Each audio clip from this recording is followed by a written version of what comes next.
Good afternoon and welcome to my first cuppa and a chat. In Australia, when you have a cup of tea or coffee with somebody, we say it's having a cuppa. So I'd love it if you would join me for a cuppa, whether it's a nice hot cup of tea or a cold beverage wherever you are at the moment. It's definitely, we need a hot beverage here at the moment. So in these segments I want to talk about mostly weaving, but also other things that might be relevant to you and that you might be interested in. I myself like to watch other people talking about real life and things that are relevant to me. One in particular that I'm enjoying at the moment is Jay Morrell from the Encouraging Homeschool Mum. I really like her videos, and I also like Starry Hilda, and I'll talk more about her towards the end of the video. But at the moment I just want to let you know what I've been up to. Most of the time when you see me, it's in a weaving lesson, and I do lots of other things as well, of course, but I'll let you know what I have been doing. Next week I'm going to drop off my entry to the Melbourne show, and my entry is this scarf. So it's for the hand woven scarf section of the Melbourne show, and I've woven it in bamboo, and I actually wove this on my table loom, and I used an undulating twill pattern, and it was on 4 shafts, and I'm very pleased with it, and I hope it goes well. I would be happy to just get a place, whatever place it is, in the show, so wish me luck with that one. Now the big news, of course, is that my floor loom arrived a couple of weeks ago, and my husband very kindly put it together for me, and I've started weaving on it. I've been weaving some towels, and I have to say I'm really amazed that the transition process from table loom to floor loom has been so easy. I'd say a table loom is a fantastic preparation for a floor loom because it's really the same sort of weaving, just on a smaller scale. The thing that strikes me with the floor loom so far is it takes a really long time to warp. That took hours and hours of preparation, from the warping board to getting it on the loom to threading everything. The actual weaving is so much incredibly faster than on the table loom, because with the table loom you're using your hands, of course, to adjust the levers to change the shafts, and each time you adjust the levers you have to put the shuttle down, whereas with the floor loom your whole body's working together to make it happen.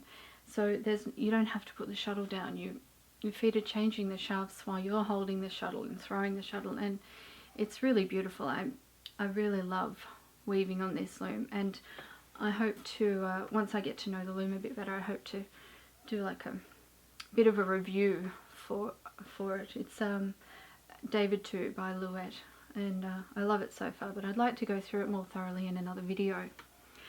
So what's happening on the rigid heddle loom, because I know a lot of you who subscribe to me are rigid heddle weavers.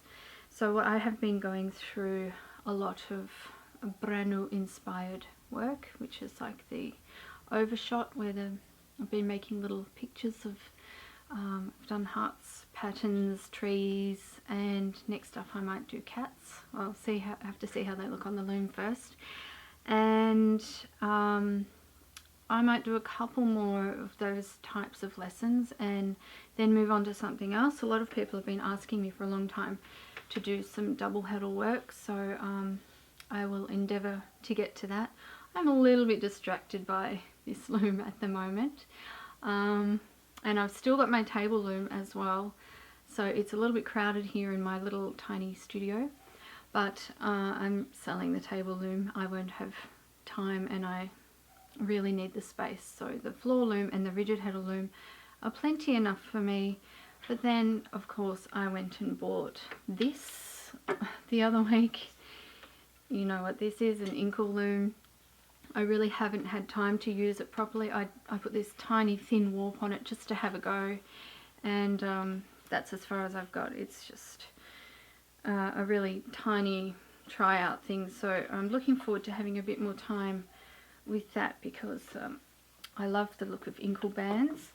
And to go with that, I bought Anne Dixon's Inkle Pattern Directory.